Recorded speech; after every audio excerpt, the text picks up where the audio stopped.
Responda aqui. A expressão cena de sexo explícito presente no ECA, ela contempla apenas as imagens em que ficam expostas as genitálias de crianças ou adolescentes? Ficam desnudas? Sim ou não? Fica comigo nesse vídeo, vamos até o final. O STJ traz a maneira como se devem interpretar os artigos do ECA referente a esse assunto. E nós vamos trazer aqui para você para que acerte essa questão no seu concurso. Vamos lá.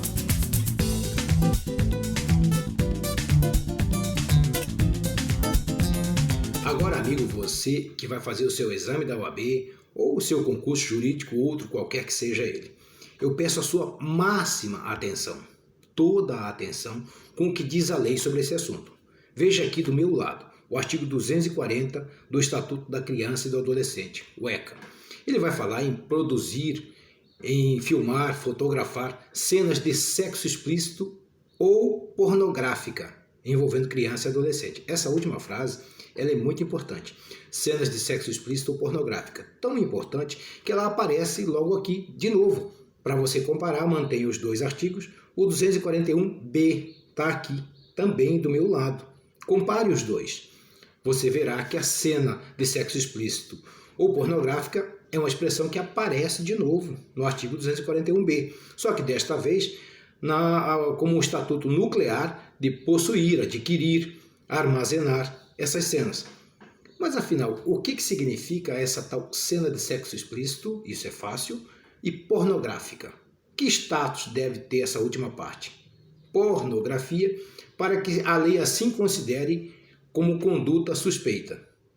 Olha, quem explica isso é o artigo 241E do mesmo Estatuto da Criança e do Adolescente.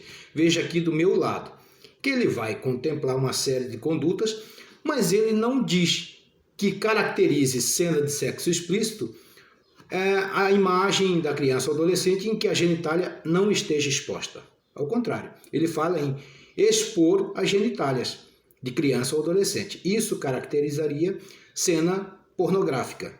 E como é que fica isso? Somente então quando aparecem as genitálias é que caracteriza a pornografia infantil ou de adolescente? Qual é a situação que o STJ leva e sentencia como conduta contentora de culpa?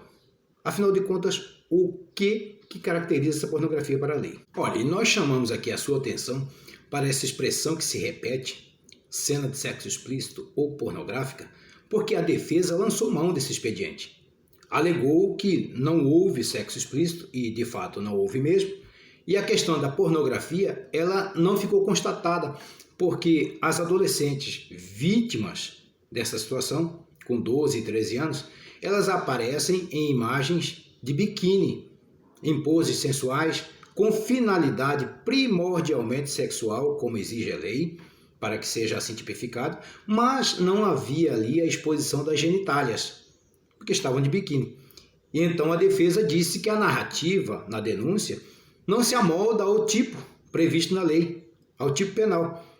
E pediu, evidentemente, que fosse reconhecida a absoluta inocência do réu. Diante disso, e o STJ? Como é que decidiu? Como é que decidiu esse recurso? Quais os fundamentos que ele apresentou para a sua decisão?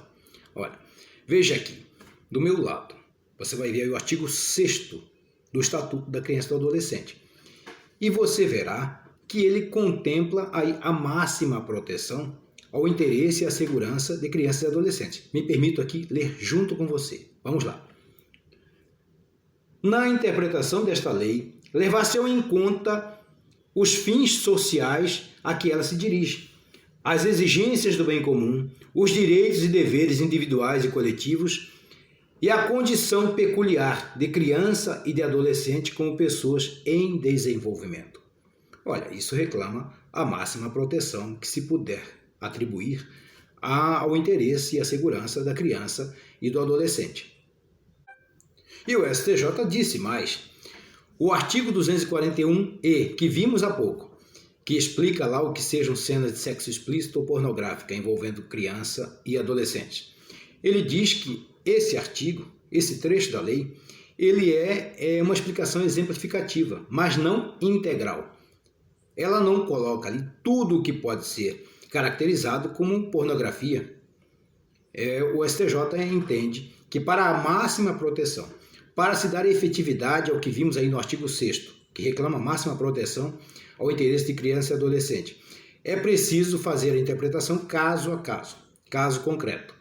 E como aparece aí cenas sensuais com finalidade primordialmente sexuais, isso está comprovado nos autos.